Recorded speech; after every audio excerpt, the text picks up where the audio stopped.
पहाड़ी क्षेत्र में नदी किनारे एक छोटा सा गांव बसा हुआ था। उस गांव के लोग बहुत धार्मिक थे। गांव के मध्य स्थित मंदिर में सभी गांव वाले रोज पूजा अर्चना करने जाते थे। उस मंदिर की देखभाल की जिम्मेदारी वहां के पुजारी पर थी, जो मंदिर परिसर में ही निवास करता था। वह सुबह से लेकर रात तक ईश्वर की अर्चना में लीन रहता था। एक दिन गांव पर प्रकृति का कहर मूसलाधार बारिश के रूप में टूटा, जिससे गांव की नदी में बाढ़ आ गई।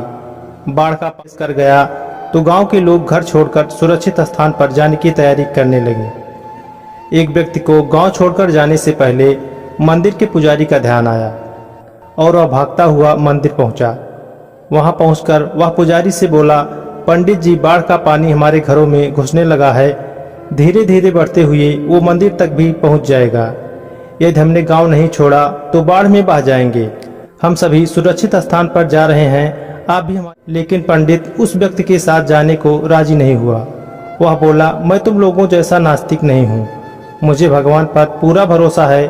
पूरे जीवन मैंने उनकी आराधना की है। वह मुझे कुछ नहीं होने देंगे। तुम लोगों को जाना है तो जाओ, मैं यहीं रहूंगा। पंडित की बात सुनकर वह व्यक्ति वापस चला गया। पंडित भगवान की प्रार्थना में लीन हो गया। कुछ ही देर में बाढ़ का पानी मंदिर तक पहुंच गया। बढ़ते बढ़ते वह पंडित के कमर तक पहुंच गया। ठीक उसी समय एक आदमी नाव लेकर आया और पंडित से बोला, पंडित जी, मुझे गांव के एक आदमी ने बताया, मैं आपको लेने आया हूं, चलिए नाव पर बैठिए।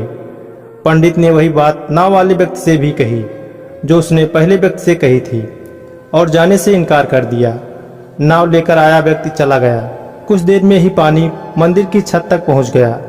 भगवान को मदद के लिए याद करता हुआ पंडित मंदिर के सबसे ऊंचे शिखर पर जाकर खड़ा हो गया। तभी वहां एक सुरक्षा दल हेलीकॉप्टर से आया और पंडित को बचाने के लिए रस्सी फेंकी, लेकिन पंडित ने वही बात दोहराते हुए रस्सी पकड़ने से इनकार कर दिया।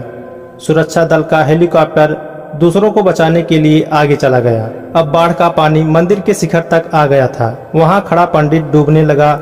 डूबने से पहले वह भगवान से शिकायत, भगवान, मैंने पूरा जीवन तुझे समर्पित कर दिया। मैंने तुझ पर इतना विश्वास रखा, फिर भी तुम मुझे बचाने नहीं आए। पंडित की शिकायत सुन भगवान प्रकट हुए और बोले, अरे मूर्ख, मैं 3 बार तुम्हें बचाने आया था। पहली बार मैं भागते हुए तुम्हारे पास आया और गांव वालों के साथ गांव छोड़कर चलने को कहा था।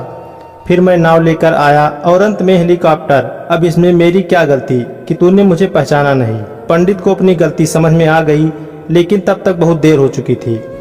जीवन में अवसर बिना बताए दस्तक देते हैं। हम उन्हें पहचान नहीं पाते और जीवन भर शिकायत करते रहते। अच्छा और सफल जीवन जीने का हमें अवसर ही प्राप्त नहीं हुआ। इसलिए अवसर किसी भी रूप में सामने आए, उसे अपने हाथ से जाने न दें।